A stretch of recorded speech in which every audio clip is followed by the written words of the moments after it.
আজকের session labour কস্টের উপর আমার এর আগেও অনেকগুলো ক্লাস লোড করা আছে। তোমরা যারা ওই ক্লাসগুলো মিস করেছো ওই ক্লাসগুলো আগে দেখে নেবে, তাহলে এই ক্লাসগুলো ধরতে সুবিধা হবে।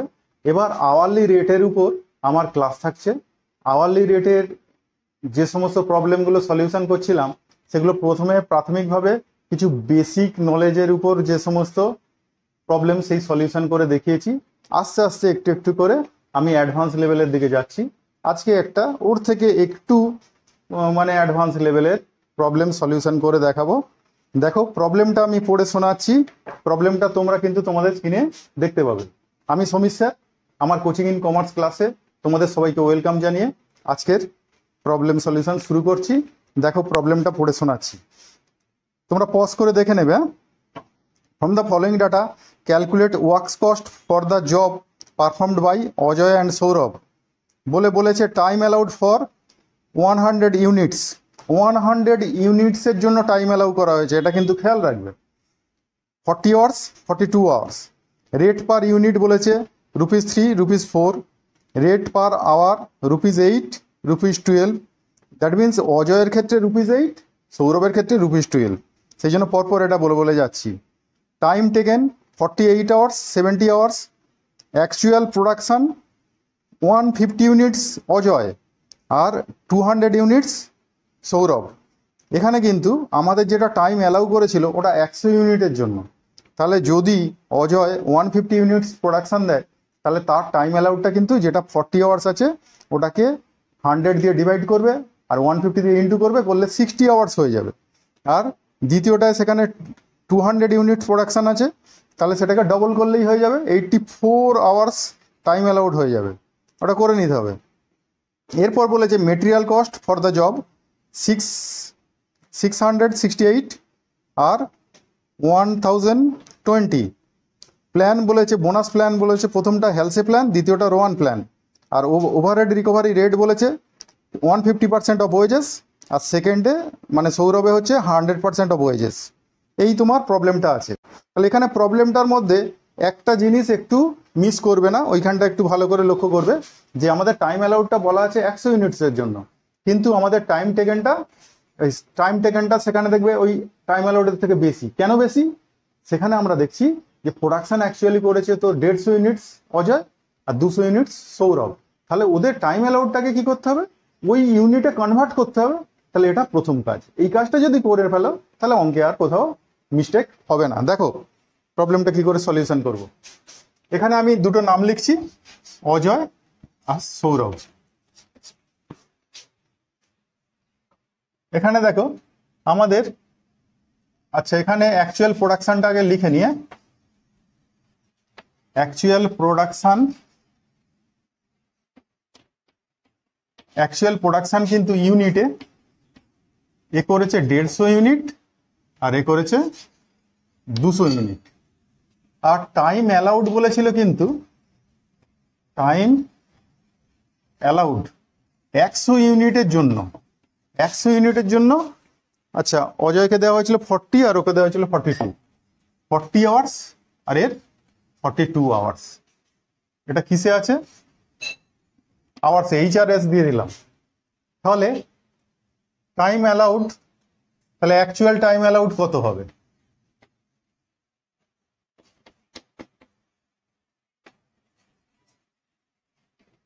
অ্যাকচুয়াল টাইম অ্যালাউড কিন্তু সৌরভের ক্ষেত্রে দেখছি, সৌরভ না, প্রথমে অজয় করি। অজয়ের ক্ষেত্রে 40 আওয়ার্স ছিল কিন্তু সেটা 100 ইউনিটের জন্য। তাহলে 150 ইউনিটের জন্য কত হবে? এটা লাইন টেনে রাখলাম। তাহলে এটা 60 আওয়ার্স, ঠিক আছে। আর সৌরভের ক্ষেত্রে আমরা সৌরভের দেখেছিলাম 42 আওয়ার্স দেওয়া হয়েছে, কিন্তু সে 100 ইউনিটের জায়গায় প্রোডাকশন দিয়েছে কত? 200 ইউনিট। তাহলে তার ক্ষেত্রে টাইম অ্যালাউড কত হয়ে যাবে? 84 আওয়ার্স। এগুলো আওয়ার্স, আওয়ার্স। আর টাইম টেকেন তো দেওয়া আছে তোমার লেস টাইম টেকেন বলে দিয়েছিল। দেখো প্রবলেমের মধ্যে 48 আর 70, 48 আওয়ার্স আর 70 আওয়ার্স। তাহলে টাইম সেভ কতটা এখান থেকে পেয়ে যাচ্ছি তো। তাহলে টাইম সেভ দেখো 12 আওয়ার্স, আর এটা মাইনাস করলে কত হচ্ছে 14 আওয়ার্স। এটা হলো টাইম সেভ। এবার আমরা বোনাস দিলে এই টাইম সেভের উপর দেব। এবার প্ল্যান করতে বলেছে তো একজনের ক্ষেত্রে হেলসে আর একজনের ক্ষেত্রে রো 1, ঠিক আছে না। আর রেট পার আওয়ারটা লিখে নাও।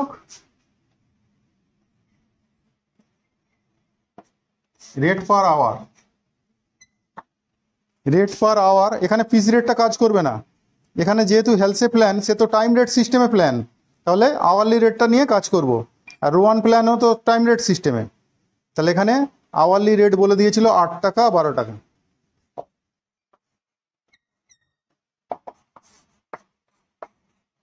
ঠিক আছে, তাহলে দুজনের আর্নিংস বের করা হোক।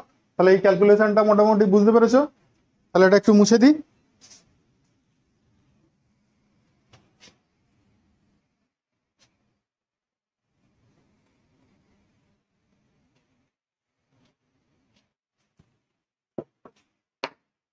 দেখো আর্নিংস, প্রথমে কার করবে? অজয় কি মেথড অ্যাপ্লাই করতে বলেছে?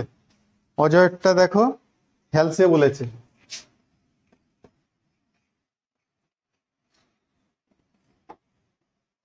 ঠিক আছে, তাহলে হেলসে প্ল্যানে আমরা আর্নিংস কিভাবে বের করি? দেখো time taken into rate plus time save into rate, তার কি করবো 50%। ফর্মুলাটা এইভাবে লিখে নেবে। লিখে নিলে কি হয়, সুবিধা হয় কি, বারবার লিখতে লিখতে তোমাদের দেখবে অটোমেটিক্যালি মুখস্থ হয়ে যাবে। আর আমি টিটি দিলাম টাইম টেকেন, তোমরা যেন এক্সামে তোমরা টাইম টেকেন কিন্তু স্পেলিং করে পুরো লিখবে, ফুল বানান লিখবে। তোমরা এরকম শর্টকাট করবে না। আমার সময় বাঁচানোর জন্য আমি করছি, জায়গাটাও ছোট আছে বলে এইভাবে করছি। তোমরা কিন্তু এক্সামে পুরো বানান লিখবে, রেটকেও পুরো বানান লিখবে। দেখো টাইম টেকেন ছিল কত, 48 আওয়ার্স। 48 আওয়ার্স, অজয়ের রেট ছিল 8 টাকা করে। এই অনিস এইগুলো গুণ করে করে দেখাও। আর এর টাইম সেভ হচ্ছে 12 ঘন্টা, 8 টাকা করে, তার 50% পাবো।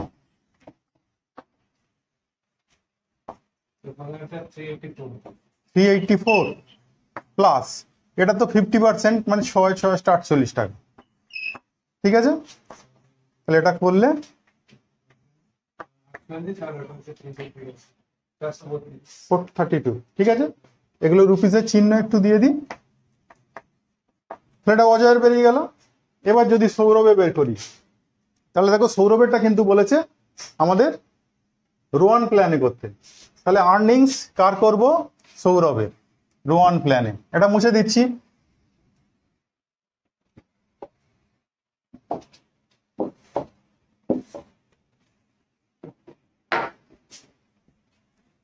সৌরভের রো 1 প্ল্যান।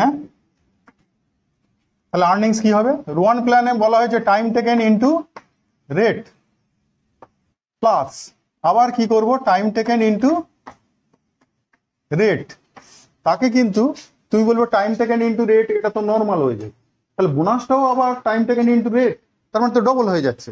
কিন্তু ডবল না, এটাকে রো 1 বলেছে যে এইটা পুরোটা আমরা বোনাস দেব না, বোনাসটা দেব কিসে? আমরা রেশিওই দেব। কি ratio? Time save by time allowed. তাহলে এখানে টাইম সেভ দিয়েছে দেখো 14 আওয়ার্স। আচ্ছা, আগে ফর্মুলায় লিখে নি, time save by time allowed. এইবার যদি মানগুলো বসাই আমরা, দেখো এটা তোমরা নিচে নিচেও করতে পারো। নর্মাল ওয়েজেস এটা একবার করে নেবে, তার নিচে অ্যাড করবে বোনাস বলে এইটা ক্যালকুলেশনটা করবে। আর আমি পাশে পাশে করে দিচ্ছি, এখানে একবারে হয়ে যাচ্ছে, জায়গাটাও কম লাগবে। ঠিক আছে, তাহলে এখানে টাইম টেকেন ইন্টু রেট, সে 70 আওয়ার্স টেকেন করেছিল কাজটা করতে, তার রেট ছিল মনে হচ্ছে 12 টাকা। ঠিক আছে, আবার টাইম টেকেন ইন্টু রেট মানে আবার 70 আওয়ার্স ইন্টু 12 টাকা। আর টাইম সেভ দিয়েছে সে কত, 14 আওয়ার্স। তাকে টাইম অ্যালাউড করা হয়েছিল কত, 84 আওয়ার্স। এটা হচ্ছে 840 প্লাস 840 কে 84 দিয়ে ভাগ করে 140, তাহলে করলে 980। ঠিক আছে, তাহলে দুজনের আর্নিংস বেরিয়ে গেল। কিন্তু এখানেই শেষ কথা না, তোমাকে কিন্তু ওয়ার্কস কস্ট বের করতে বলেছে অঙ্কটায়। তাহলে ওয়ার্কস কস্ট মানে তোমাকে কস্ট শিট করতে হবে। সেখানে লেবার পেমেন্টের রেটটা মানে লেবার চার্জটা দেওয়া ছিল না বা ওয়েজেসটা দেওয়া ছিল না, ওয়েজেসটা আমরা বের করে নিলাম দুটো মেথডে। এবার তাহলে একটা কস্ট শিট বানাতে হবে। ঠিক আছে, দেখো কস্ট শিট কিরকম হবে। আচ্ছা দেখো, কস্ট শিটটা এইভাবে বানাবে। তোমাদের ওখানে দেখবে ডিরেক্ট মেটেরিয়াল দেওয়া আছে। তাহলে ডিরেক্ট মেটেরিয়াল যদি দেওয়া থাকে তাহলে আমরা করব কি, এখানে ডিরেক্ট মেটেরিয়ালটা যেটা দুজনের আছে বসিয়ে দেব। দেখো এখানে যখন ঘরটা করেছি না, আমরা প্রথম কলমটা করেছি অজয়ের জন্য আর দ্বিতীয় কলমটা করেছি সৌরভের জন্য। পরপর দুজনের মেটেরিয়াল বসাবো, লেবার বসাবো, ওভারহেড বসাবো, পরপর করে যাবো। হ্যাঁ, এইভাবে করবে। দেখো ডিরেক্ট মেটেরিয়াল হচ্ছে, ডিরেক্ট মেটেরিয়াল আছে 668 অজয়ের, আর সৌরভের আছে 1020। আচ্ছা এবার ডিরেক্ট ওয়েজেস, ডিরেক্ট ওয়েজেসটা আমরা বের করেছিলাম। ডিরেক্ট ওয়েজেসটা মনে আছে, একজনের 432 আর একজনের 980 না কত বেরোলো, 980। তাহলে এটা যোগ করলে আমরা কি পাই, এই দুটো যোগ করলে প্রাইম কস্ট। তাহলে এটা হেডিংটা দিয়ে নেবে প্রাইম কস্ট। তাহলে এটা হচ্ছে কত বলতো, এটা হতো 1100 টাকা, এটা 2000 টাকা। এটা প্রাইম কস্ট বেরোলো। এরপরে বলেছে ফ্যাক্টরি ওভারহেডটা দেখবে, ওরা বলে দিয়েছে প্রথম জনের ক্ষেত্রে 150% মেবি, হ্যাঁ 150% অফ ওয়েজেস, দ্যাট মিনস এর 150%।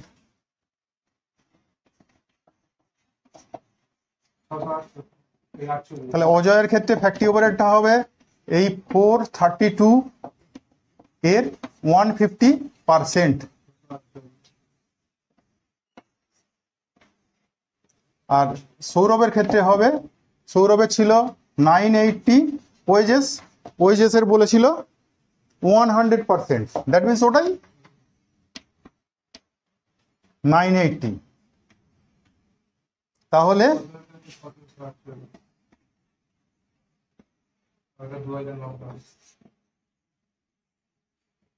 এটাই হলো ফ্যাক্টরি কস্ট বা কস্ট অফ প্রোডাকশন, এই ওয়ার্কস কস্ট। ফ্যাক্টরি কস্ট আর অন্য কিছু নেই বলে এটাকেই কস্ট অফ প্রোডাকশন বলতে পারো, বা এর নাম আর একটা নাম কি আছে বলতো, ওয়ার্কস কস্ট।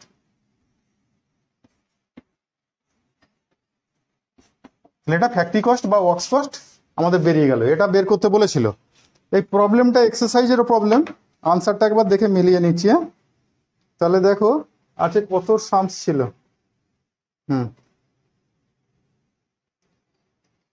আচ্ছা 1748 প্রথমটা, হ্যাঁ মিলে গেছে। দ্বিতীয়টা হচ্ছে 2980 মিলে গেছে। তাহলে তোমাদের এইটা কস্ট শিট করতে বলেছিল। আগে লেবার কস্টটা তোমরা বের করে নিলে, লেবার কস্টটা একজনের হেলসে প্ল্যান, একজনের রোয়ান প্ল্যানে, এটা বের করে নিলে। বের করার পর ওয়ার্কস কস্ট বের করতে বলেছে, ওয়ার্কস কস্ট বা ফ্যাক্টরি কস্ট বের করতে বলেছে। তার জন্য কি করলাম, তার জন্য আমরা একটা কস্ট শিট বানালাম। কস্ট শিট বানাতে গিয়ে সেখানে দুটো কলম করেছি আমরা, একটা অজয়ের জন্য একটা সৌরভের জন্য। ডিরেক্ট মেটেরিয়াল দেওয়া ছিল আর লেবার চার্জটা আমরা তো বের করেছি যেটা, সেটাই বসিয়েছি। আর ফ্যাক্টরি ওভারহেড ওরা বলে দিয়েছিল যে অজয়ের ক্ষেত্রে 150% অফ ওয়েজেস বসিয়েছি, আর সৌরভের ক্ষেত্রে 100% অফ ওয়েজেস, দ্যাট মিনস এর উপর 100% মানে ওটাই। তা এইগুলোটা আমরা প্রাইম কস্টের সঙ্গে যদি এই ফ্যাক্টরি ওভারহেড যোগ করি তাহলে যেটা পাবো সেটাই হচ্ছে ওয়ার্কস কস্ট। তাহলে আমরা প্রবলেমটা এখানে কমপ্লিট করলাম। ঠিক আছে, আশা করি বোঝা গেছে। যদি বোঝা যায়, ক্লাস ভালো লাগে অবশ্যই লাইক কমেন্ট করো। আর আজকের ক্লাস এইটুকুই। পরের ক্লাসে আরও একটু অ্যাডভান্স লেভেলের প্রবলেম নিয়ে সলিউশন করতে আসবো। পরের ক্লাসে আবার দেখা হবে। আজকের মতো টাটা।